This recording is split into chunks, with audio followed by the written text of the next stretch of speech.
Good morning, Grace Point. Good morning. I'm Jennifer Floyd. I'm a member of Grace Point's Leadership Council. I am Jessica Basil, and this is our daughter, Sophie. We are so happy to be here with you and sharing this day, even though we still need to do it virtually. Our hearts are with all of you on this Mother's Day, whether you're celebrating like we are, or whether this day is one of sadness or of complexity. At Grace Point, we know that everyone's story is a little bit different, and we honor that, and there's a place for everyone here. Today, we continue with our meaning-making series. How might a progressive Christian lens inform our experiences and the ways we find meaning in such challenging and uncertain times? So let's enjoy this series and just enjoy this time together. Okay.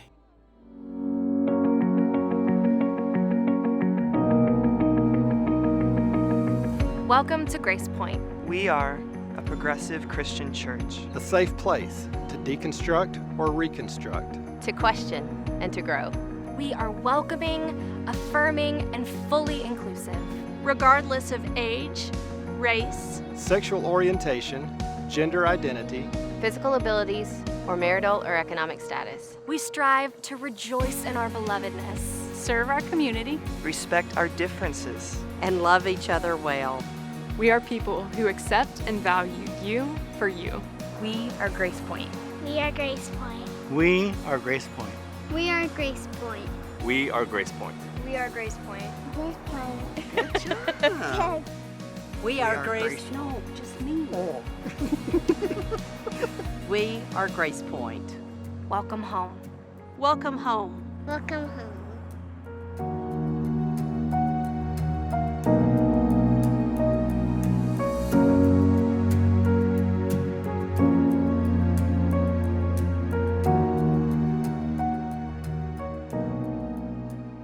Hey, Grace Point, we want to take just a minute to provide you with an update on our in-person meeting plans and what the future is going to hold for us. The last 18 months have been incredibly exciting for us at Grace Point. When we relaunched our Sunday morning gatherings in October of 2018, we had around 120 attendees.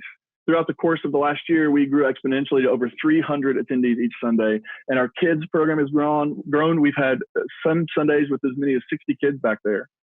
And over these last 8 weeks, our staff and leadership council have been so encouraged by your online engagement.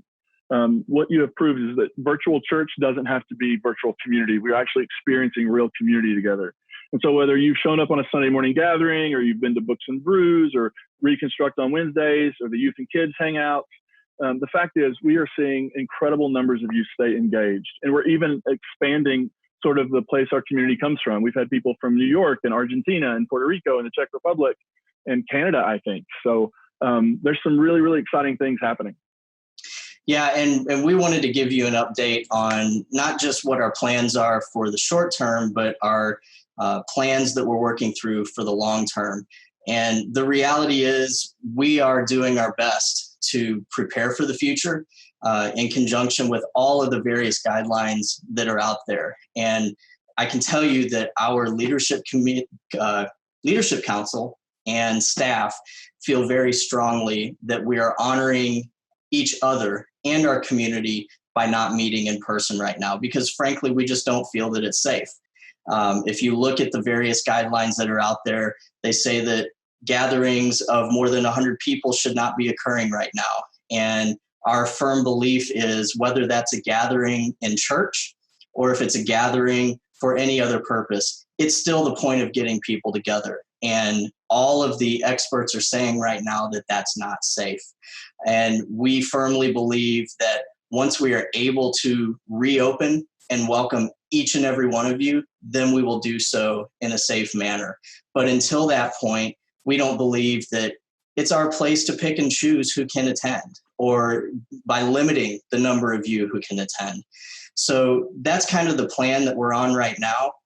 We have a subcommittee set up specifically focused on preparing for that day, whenever that day comes, of getting back together. And what will that look like?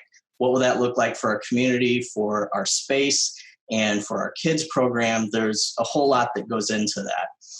In conjunction with that, we've obviously had the benefit of meeting and in a beautiful place over the last 18 months at Clementine. Unfortunately, the owners of Clementine have elected not to renew our lease agreement, which currently goes through the end of September.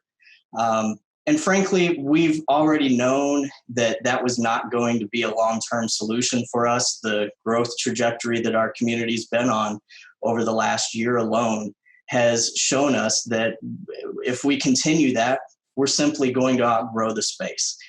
It's presented its own challenges in many ways. So we have another subcommittee that is currently focused solely on identifying what that next location will be. And if you recall back in March, one of the first things that we communicated to you guys, and again, that we firmly believe, is that Grace Point is not a building. It's not about four walls and where we gather. Grace Point is about each and every one of you. And we believe that wherever we end up, whenever that happens again, that we will have the community that we're experiencing right now, that we can continue the virtual gathering in a new space in an exciting way. And we're very much looking forward to that. We welcome your eyes and ears. If you have suggestions, if you know of places, we welcome that. The easiest way to let us know is to email Josh. His email address is online, or also you can email the Leadership Council. And that email address is very simply lc@gracepoint.net. You can also find all of our email addresses online as well for all of the Leadership Council members, and we welcome your interaction as we go through this search. Yeah, and I just want to say how grateful I am to the Leadership Council, who are doing an incredible job, and to our staff, who are doing an incredible job. With everything that's going on right now with the coronavirus and looking for a new space, we are really, honestly, genuinely excited and hopeful about the future of Grace Point and about the present. We recognize the likelihood of meeting in person is small over the next few months, but we want to make sure that when we return, it's safe, that we have everything in place that needs to be in place to keep everybody as safe as possible. We have, as I've said, we have a hardworking staff and a deeply committed Leadership Council, and they're going to lead us through this process, and we're going to be just fine. We are. And I'll just take the moment to reiterate what we've been saying for so long is, and I will say this personally, this staff that we have right now, the ability that we have to meet the various ways that we're meeting online, it would not happen without the staff that we have. I can tell you that unequivocally. And I can also tell you that you have 9 Leadership Council members who care very, very deeply, not just for each and every one of you, but for our community as a whole. And we are working very hard to go through this process to continue to meet your needs. And I just want to remind you guys that we're here for you. We are here working on your behalf, and we welcome you reaching out to us. If there's anything that you need, if you need us to know about something that's going on in your lives, please let us know, because we aren't just some a group of people meeting in a closed door session in secret. We are truly meeting and trying to support our staff and our community the best way we can. So thank you for your continued commitment to this community, because we continue to believe that we're doing a great thing together by providing a space for loving, affirming, unequivocally accepting group of believers. And there is a need for that here in Nashville. And we cannot do that without your help. So thank you for partnering with us on that. Yeah, thanks, Grace Point. We love you a lot. So glad to see you today.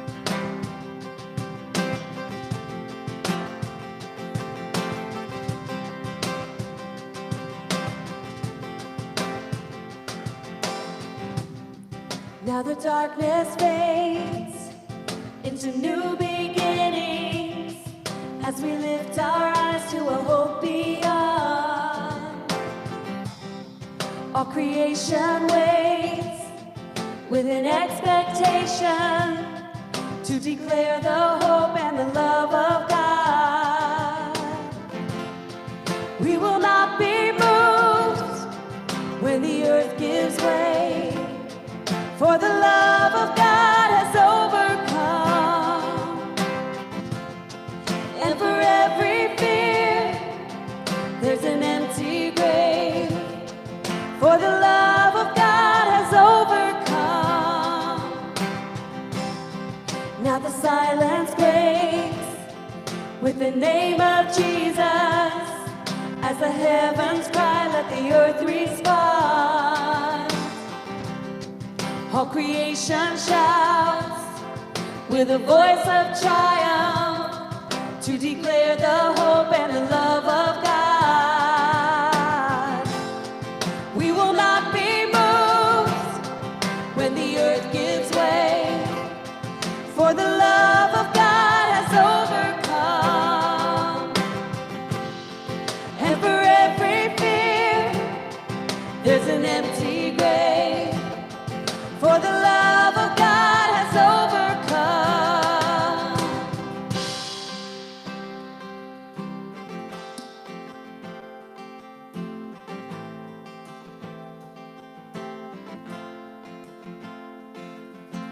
We shall live forever, strongholds will surrender, for the love of God has overcome.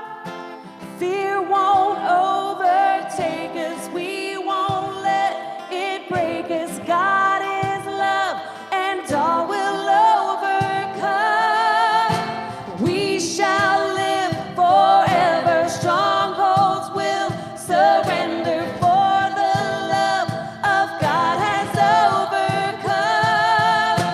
Fear won't overtake us, we won't let it break us. God is love and all will overcome. We will not be moved when the earth gives way, for the love of God has overcome. And for every fear, there's an empty grave, for the love of God has overcome. Yeah, for the love of God has overcome. Hello to each GP kid and to each GP youth who are watching along with us this morning. I hope you are all doing really well.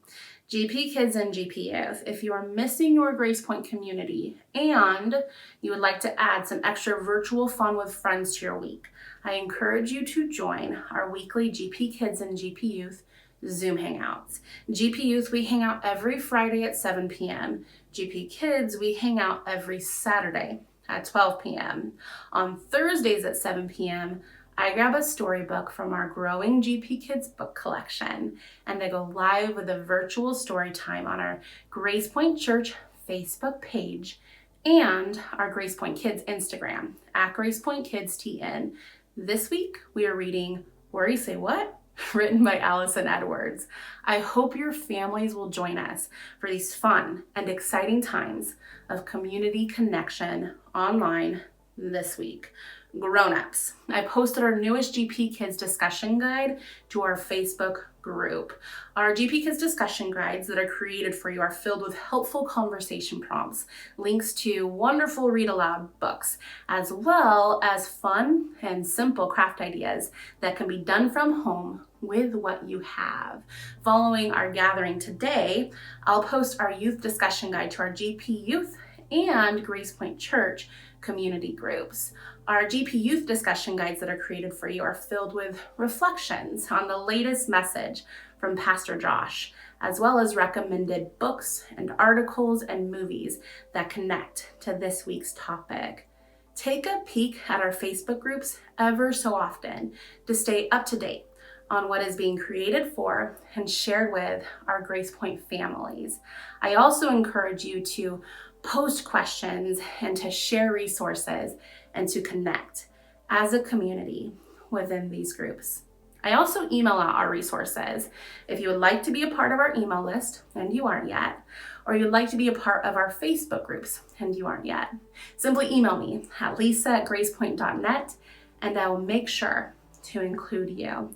If your GP kid or GP youth have a hip hip hooray kind of moment coming up, like a graduation, Or they would really enjoy receiving an email or some snail mail or a Zoom call or a FaceTime call or a video message.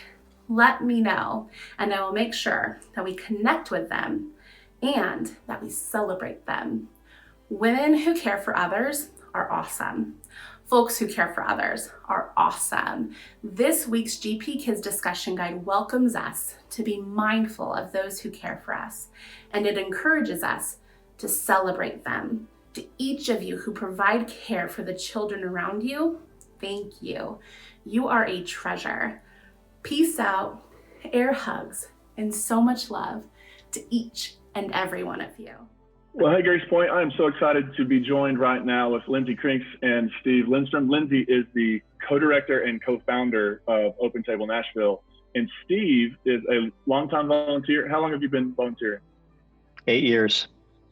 8 years doing outreach. And Steve is also, you may recognize him because he was just up front at Grace Point talking about this very thing. So he's a Grace Pointer. And we're excited to have all of us together today to share some news. This year, after the tornado, we decided that the week after the tornado, we were going to give 100% of our offerings that week away. And what that total came to was $6,749.90. And then we also decided to give away a chunk of our quarter one, 1% every quarter. We're giving away of the money that's come in, the offerings that have come in. And so that totaled $776.63. Open Table is our first quarter partner organization. And also Open Table is going to be the recipient of our tornado relief funds. So we're excited to send that over and to support the good work you're doing. Lindsay, can you just tell us a little bit about how things are going, especially during this really, really weird time we're all living in? Absolutely. First of all, thank you so much. We have felt so supported by Grace Point over the years and have absolutely loved to have your people come out with us whenever they can. Hope to be back with you all in person very soon. We have basically been through double disasters, right? And are still in the midst of those. The tornado, even the wind the other night ravaged campsites. If you can imagine what it did to trees and some of our roofs, think about what kind of effect that has on tarps and tents, right? So we've been, as soon as the tornado hit and then the pandemic hit, where a lot of people immediately lost some of their jobs. The food pantries and feeding programs started closing their doors. We have received a significant uptick in requests for things like tents, tarps, propane. We are working on a citywide coordinated food box effort for encampments. And we've put a lot of funding into just that basic relief. And it's been really hard. Our people are already on the bottom and we're already really struggling day to day. And this has just ripped out any safety net that they had. So yeah, our outreach continues. Our housing work continues. We just housed someone safely last week again. So we're still working hard to not just do the charity, but do the justice work and advocacy work. But this means so much to us, and it is going directly to the folks that need it the most right now.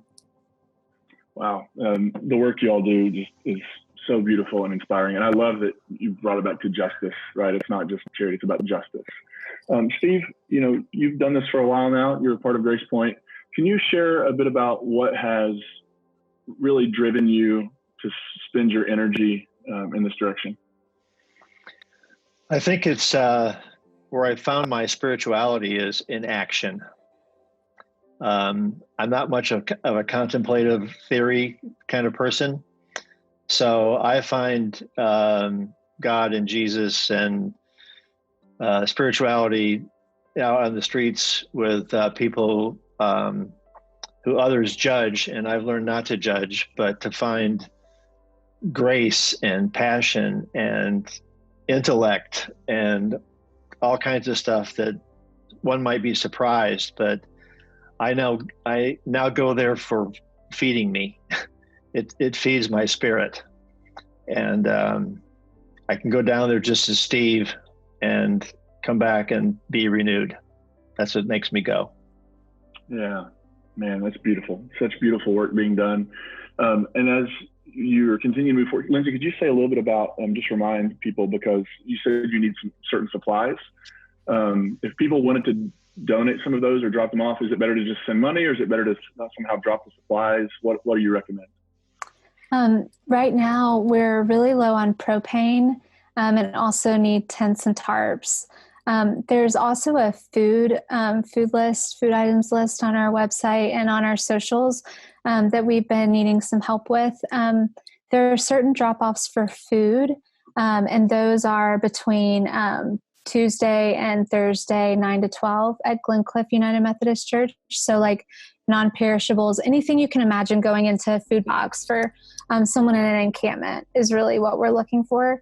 And then, propane, people are having to cook all of their meals right now at their campsites because most of the meal programs have closed. So that's a huge need. And Steve has been working with us on some ways to do that. But talk to Steve, talk to us. You can send money. You can pick up supplies. We have an info line, info@opentablenashville.org, and you can email there for any other questions. But every bit of support helps right now. So thank you. Yeah, and Grace Point, let's remember that during this time, we're all doing the best we can to take care of ourselves, and we also are doing the best we can to take care of our neighbors. It's one of the reasons why we're not in the same room right now doing this, is because we're trying to take care of our neighbors. So if you're interested, feel free to reach out to Steve. You can reach out to Lindsay, reach out to me. Well, if you have something to give or something to donate, we will funnel that in the right direction. So Grace Point, thank you so much for what you've done. It's such a joy for us to be able to partner with Open Table, and we're really, really grateful for everything you all do for the city. We're thankful for y'all. It's been really fun to partner with you over the years, and we look forward to seeing how we can continue to support your ministries too. It's so awesome to be a Grace Pointer and part of Open Table, and to bring these two amazing organizations together that have a synergy that's just built for each other. So I'm glad to be part of both organizations. Thank you, Grace Point, for your contributions. Thank you. Hi, we're back for the announcements. I swore I would never do announcements, but here they come.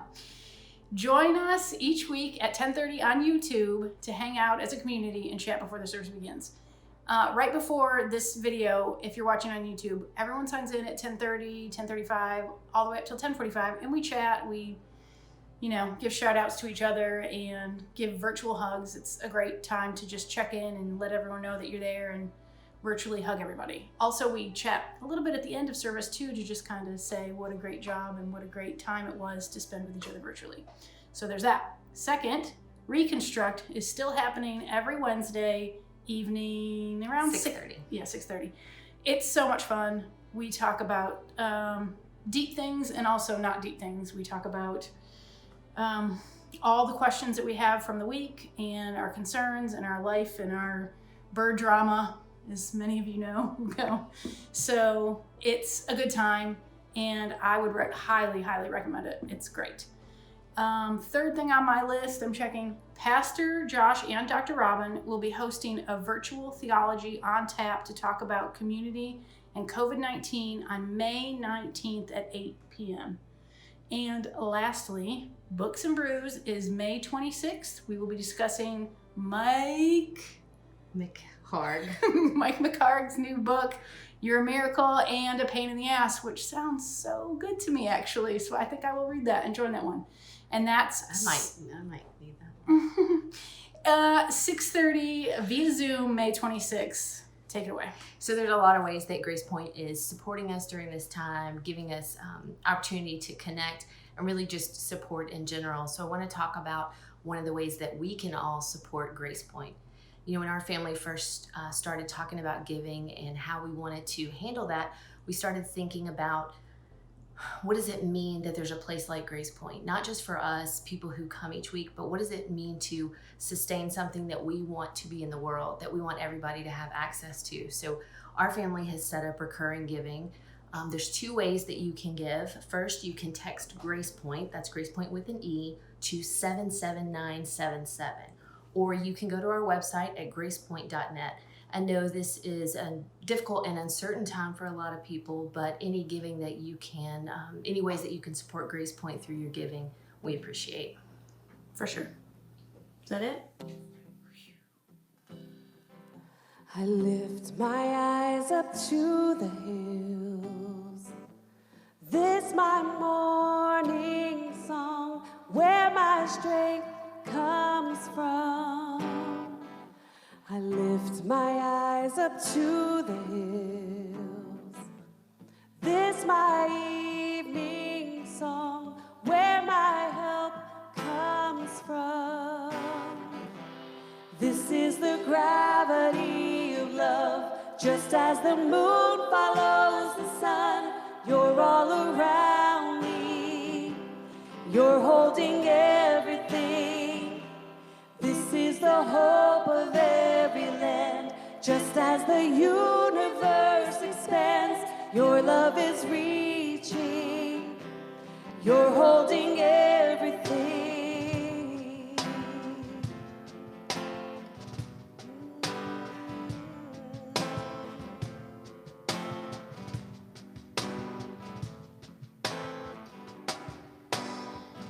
We lift our eyes up to the hills.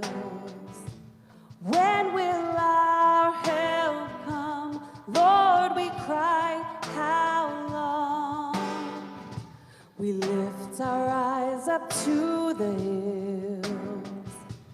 Even as we run, hope is chasing us. This is the gravity of love, just as the moon follows the sun. You're all around me, you're holding everything. Just as the hope of every land, just as the universe expands. Your love is reaching, you're holding everything. This is the gravity of love, just as the moon follows the sun. You're all around me, you're holding everything. This is the hope of every land, just as the universe expands. Your love is reaching, you're holding everything. Good morning, Grace Point. We are so glad you're here with us today as we continue our meaning-making series. Before we jump into the sermon, I wanted to take just a couple minutes to say something about something that happened around a little over 2 months ago, and something that we're all learning about, or at least most of us are learning about in the last week or so. I'm talking about the murder of Ahmaud Arbery.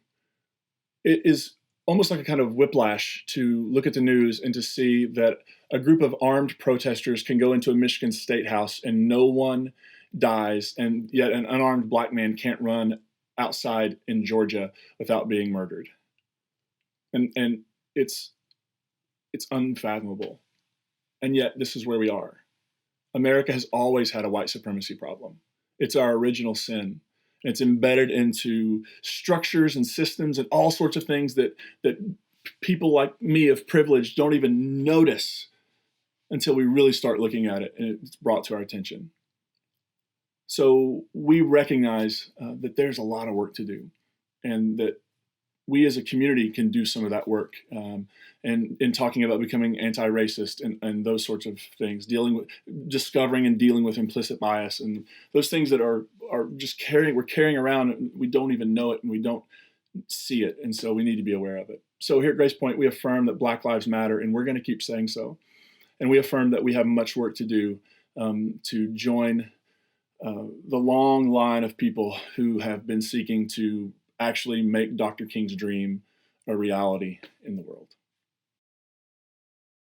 So when I was going through when we were planning this series, one of the things I had done is I went to a Grace Point Facebook group and said, hey, we're thinking about a series on how we try to create meaning, and do you have any thoughts or any questions? And one of the questions, it actually didn't pop into my brain, and it was so insightful. I can't remember who asked it, but here's the question. How do we maintain a sense of identity when all the things that shape our identity are taken away? So, you're in a job and that's part of your identity and you lose that job, or you're working, and then there's a global pandemic, and now you're working from home, and your kids are not at school, they're at home, and suddenly now you're a 24/7 parent and you're struggling with work. Like, so not that I'm speaking from experience, but there are all these things that shape our identity, and then something can happen, a lost job, an accident, an illness, something happens, those things get taken away, and it's almost like we don't know what to do with ourselves. Like, where do we ground our identity when everything that has given us that identity and that has given us sort of a meaning, a reason to be, when those get taken away? What do we do? And actually, this reminded me of a time earlier in my life. So, close to 20 years ago, I was just out of college, and I knew exactly what I wanted to do when I got out of college. I wanted to go into ministry. I wanted to be a full-time pastor. That's what I knew that my life and energy should be directed at. And I'd had some experience. So when I was 19, I became the interim pastor of my home church. What were they thinking? And then in my senior year of college, I pastored another church in a really small church, Baptist church, in a town near where I went to college. And that was a complete dumpster fire. But I knew when I graduated college, I knew that I was going to go to seminary and I was going to pastor a church, and that was going to be what it was. And that did not happen. I mean, I expected I'll get out of school, I'll get a job at a church. In a month, it'll be a mega church. I'll go to seminary, and it's just not how it worked out. And so I ended up graduating college and moving down to Spring Hill to live with a really good friend of mine from college. He'd moved there, and so I moved down with him. And for a year of my life, I probably didn't give 2-3 sermons that year. And I worked at a coffee shop for a while, and I worked at the Gap for a while, and then I ended up doing billing paperwork at a car dealership. And so none of those things were on my plan, right? And so much of my identity had been built around, this is who I am. I'm the preacher boy. I'm the guy who goes and gives sermons. There was a time when I would travel anywhere to give a sermon, and now I'm sitting in Spring Hill, not doing the thing I love, not doing the thing I feel drawn to, and it just isn't available. And that year, up to that point, that was one of the hardest years of my life, because I just had no sense of who I was. If I'm not giving sermons, if I'm not leading group discussions, if I'm not doing pastoral work, what am I? Who am I? What do I give my energy to? And I loved, free coffee and a discount at the Gap, but it wasn't working for me. And I started to get angry, and I started to get bitter. And I mean, if you're wondering how the story plays out, spoiler alert, I did eventually become a pastor, and I've been doing that for probably 15 or so years now. It's my only real job I've had as an adult, as a real grown-up adult, as being a pastor. And I love it. I'm so grateful I get to give my life to this. And I'm so grateful that making the decision to do that has now led me to Grace Point and being a part of this wonderful community. But as I look back on that year, it was painful in ways that I couldn't even articulate. And now I would, if I could go back in time, I would say a lot of things to myself, like, chill out, it's going to be okay. But at the time, I was just sort of a ship without a sail, a ship lost at sea. I was something. I wasn't enjoying it. And I just didn't even know who I was anymore. And I didn't know how to do I give up on this, or do I keep going? And it taught me a few lessons, and they're lessons I continue to learn. I don't have this nailed down, but one of the most important lessons that I learned during that time, and I didn't learn it as I went, it took growing up and looking back. One of the most important lessons, I think that we tend to construct our identity backwards. What I mean is we sort of go into the world and we look for things that we are going to spend our time on, our energy on, our careers, people in relationship with us. We go into all these places and we try to collect all this stuff and turn it into an identity. And then when some of those things get taken away, right, when we lose those things, we lose that job, we lose that relationship, or this other thing falls apart, or we get sick, whatever happens, we essentially go through this loss. And not only have we lost those things that matter to us, we've also sort of become unmoored, and we've lost our sense of usness. Like, who are we? Who am I? And what am I here to do? And I think for lots of us during this pandemic, even just the shifts that have happened have maybe made us struggle with that. Like, if I can't do all those things that make me me, then what am I going to do? There's actually a story from the life of Jesus, from very early in the life of Jesus, that I think speaks to this idea of where's our identity grounded. And it's a story that actually is in most of all the Gospels. It doesn't happen exactly the way it does it doesn't happen in John the way it does in the other three, but it's still referenced. So the first time we meet the adult Jesus in Matthew, Mark, and Luke, we meet Jesus as an adult. And he is in the desert going to a guy named John the Baptizer, because John the Presbyterian was busy. Dad jokes. So he goes to John the Baptizer, and John is out in the desert leading this sort of like a anti-temple movement, like an anti-establishment movement. And he's offering baptism as sort of a symbolic way of repenting and being transformed. And so Jesus goes out to John to be baptized. And this is a really interesting experience. And then what happens after Jesus is baptized is really fascinating. In Matthew 3, Matthew tells it like this: when Jesus had been baptized, just as he came up from the water, suddenly the heavens were opened to him, and he saw the Spirit of God descending like a dove and alighting on him. And a voice from heaven said, "This is my Son, the beloved, with whom I am well pleased." What a story, right? With the theatrics of it. Now, it's interesting that this is not necessarily like, it's said differently in other places, but in this particular telling, it's not that everybody sees this. This isn't sort of some announcement to the world. This is an announcement to Jesus. And I wonder how much of it came from the inside and not from the outside. That's a really fascinating thing to think about. So Jesus goes and he has this experience after baptism of the heavens parting and the Spirit of God symbolically resting on him. And then he hears this divine affirmation: "You are my Son, the beloved. With you, I am pleased. You bring me joy," essentially. "I'm proud of you." Now, what is super confusing is that, Jesus hasn't done anything yet, right? When you think of that sort of seal of approval, you would imagine that Jesus has been doing all kinds of stuff, but he hasn't. This is the first time we meet Jesus as a grown-up. He's done nothing remarkable that we know of that hinted that he might be the catalyst for a movement that would literally change the world. He's performed no miracles, no water to wine, no feeding of the 5,000, no raising of the dead, no walking on water, none of that stuff. He hasn't taught, he hasn't given a sermon, he hasn't told a parable, he's not amassed a group of followers, and yet in this moment, Jesus comes up out of the water and he hears the affirmation, or he senses it, or maybe it's coming from deep within him. "You are my Son, the beloved. I'm proud of you. You bring me great joy." Why is God pleased? Why is God pleased? What has Jesus done? Nothing remarkable that we know of. And yet God is pleased.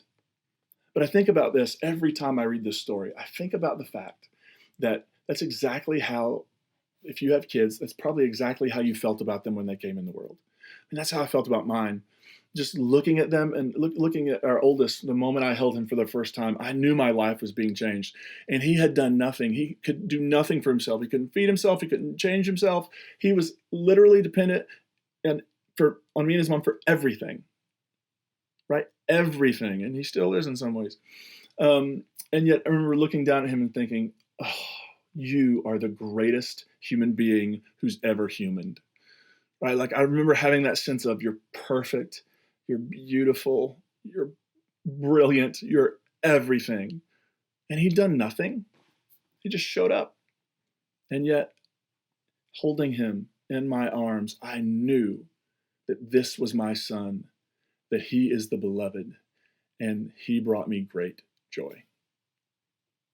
And so this story is sort of this Jesus coming up out of the water, God affirming him. You imagine Jesus what would he do next? He would go do all the things he's going to do, right? He's going to go start doing some miracles, start teaching some sermons, start telling some parables, start getting a group of followers together. But that's actually not what happens. He does that later.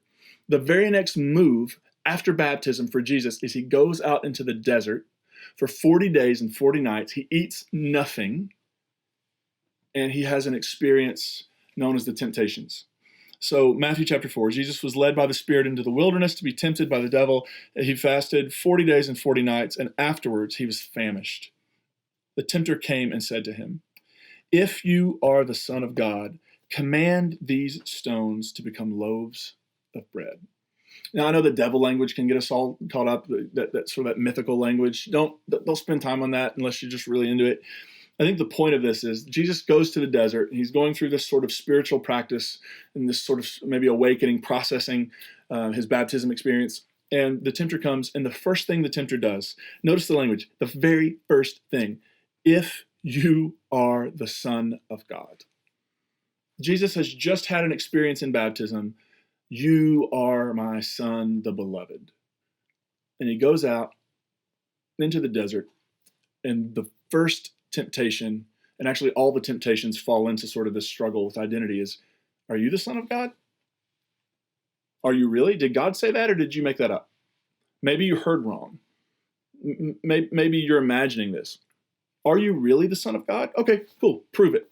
Prove that you're the Son of God. Do a trick. Do a miracle, a little sign, a little wonder. Show us something, some razzle dazzle. You've got to prove that somehow, you have to prove to us that you really are the Son of God. All three of those temptations, in so many ways, are grounded in sort of picking apart Jesus' identity. Are you really God's Son? Prove it. Prove it. The tempter is essentially saying, prove that you deserve to be here. Prove that you're worthy of that title. Prove that you really are remarkable, unique, and special. The tempter is trying to get Jesus to tie his identity to his performance, right? He's trying to get Jesus to begin to question, am I really the beloved? Is God pleased with me? Maybe, am I making all this up? And then you have the tempter, prove it, do a thing, show off. Let me see that you really are worthy of such accolades. Man, don't we have that tape playing in our head a lot of the time?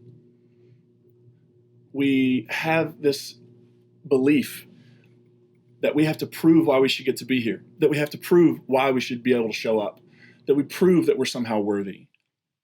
And Jesus doesn't take the bait. His identity has been grounded in something larger, something stronger, something deeper, something more solid than his performance. He was the beloved, and he trusted that. He trusted that he was the beloved of God. He trusted that God takes delight and joy in him. Don't we tend to construct our identity backwards?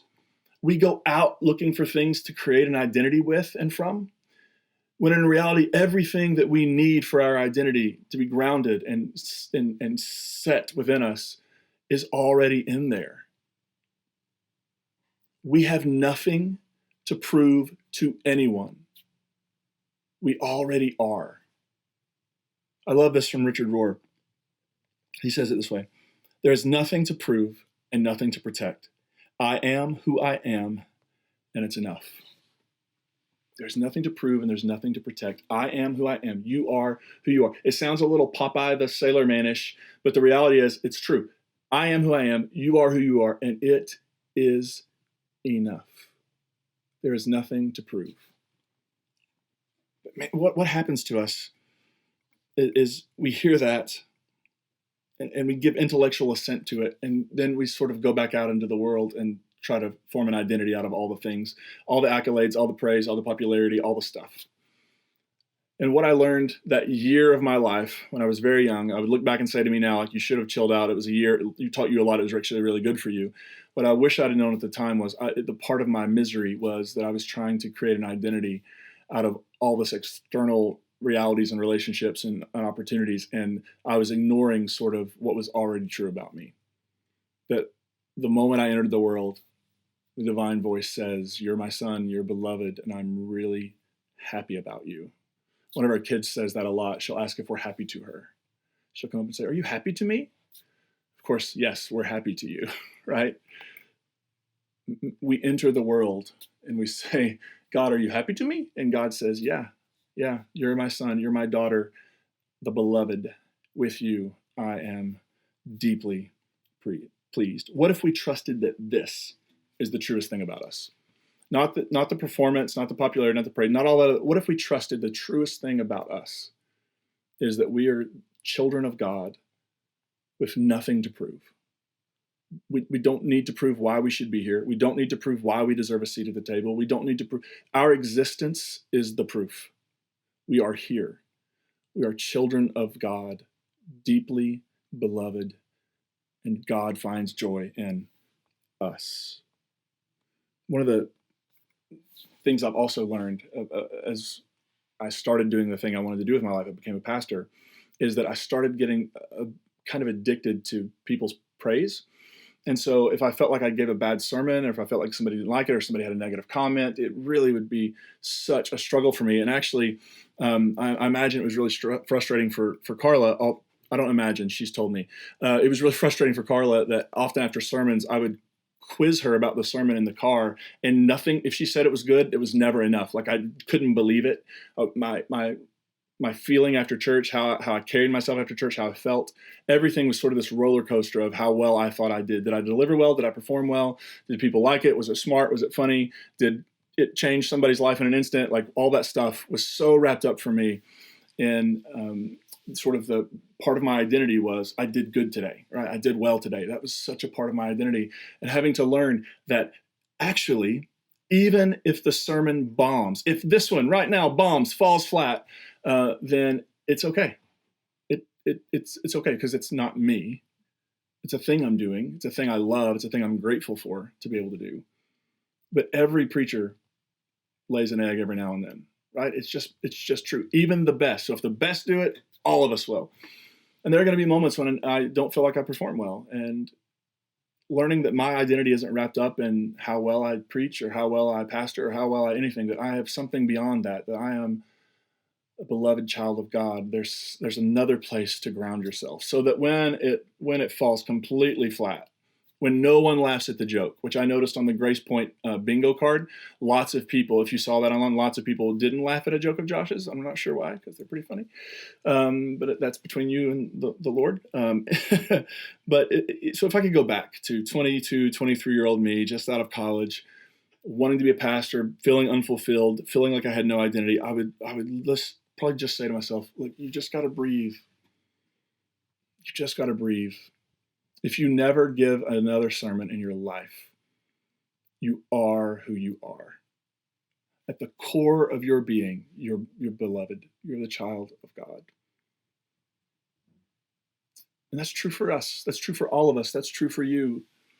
No matter how we perform, no matter whether it's beautiful or difficult and painful, no matter what, you, at the core of who you are a beloved child of God. I love this from Henry Nouwen. He says, over the years, it's a longer quote, but it's really worth it. Over the years, I have come to realize that the greatest trap in our life is not success, popularity, or power, but self-rejection. Success, popularity, and power can indeed present a great temptation, but their seductive quality often comes from the way they're part of a much larger temptation to self-rejection. When we have come to believe in the voices that call us worthless and unlovable, then success, popularity, and power are easily perceived as attractive solutions. The real trap, however, is self-rejection. As soon as someone accuses me or criticizes me, as soon as I am rejected, left alone, or abandoned, I find myself thinking, well, that proves once again that I am nobody. My dark side says I am no good. I deserve to be pushed aside, forgotten, rejected, and abandoned. Self-rejection is the greatest enemy of the spiritual life because it contradicts the sacred voice that calls us the beloved. Being the beloved constitutes the core truth of our existence. Isn't that what Jesus was being tempted with? You can show off and prove yourself. That'll bring you power, right? That'll bring you popularity. That's going to bring you success. That's if you want to have a really good career, then you show me that you can do this and everything is yours. And yet, Jesus doesn't. Why? Because his identity is grounded. He doesn't reject himself. He trusts the voice that spoke into him, that he is the beloved son, that he brings God joy. He trusted it. And it formed the core of who he was. That same voice has spoken over all of us. From wherever that voice is located, it comes from all of us. It is the truest thing about us. So may we hear and trust that voice that calls us the beloved. And if we need to tape that on a mirror, on the bathroom mirror, if we need to put it all over the house on sticky notes, if we need to get that tattooed somewhere so that we'll remember it, there is nothing to prove. There is nothing to protect. I am who I am, and it's enough. I am who I am. You are who you are. I am the beloved. You are the beloved. May we trust this, and may we begin to live from that place as we move into the world.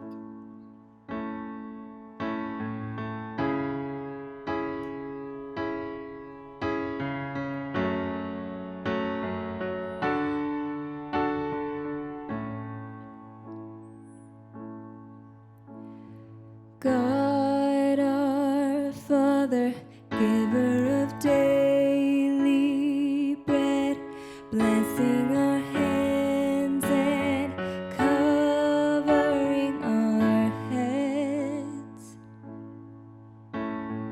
God, our mother, leading us into peace, drawing and comforting all those in need. Hallowed, hallowed be thy name. Hallowed, hallowed be thy name. Hallowed, hallowed be thy name in all the earth.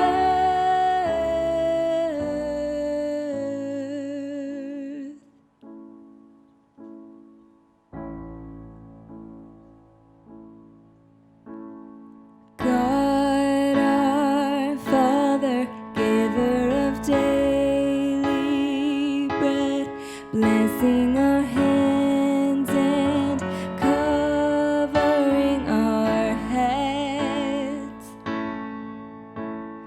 God, our mother, leading us into peace, drawing and comforting all those in need.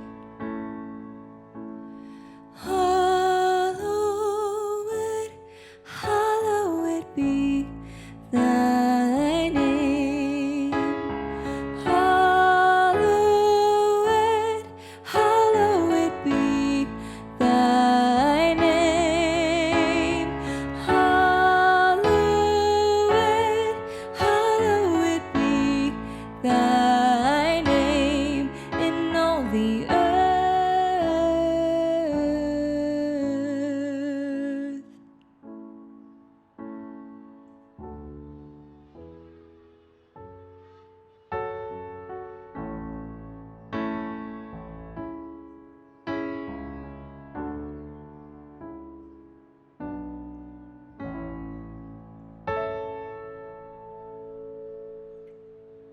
Thanks again for being here today, Grace Point. It's always a joy to be gathered with you. It's been great seeing all of your names pop up in the comments and being able to interact and talk there. Don't forget, we have a lot of opportunities you've heard about coming up this week for engagement, and so I hope to see you there, and hope that as you go about your day and you go about your week, that you remember to trust the voice that calls you beloved, because that is the truest thing about us. Grace and peace be with you.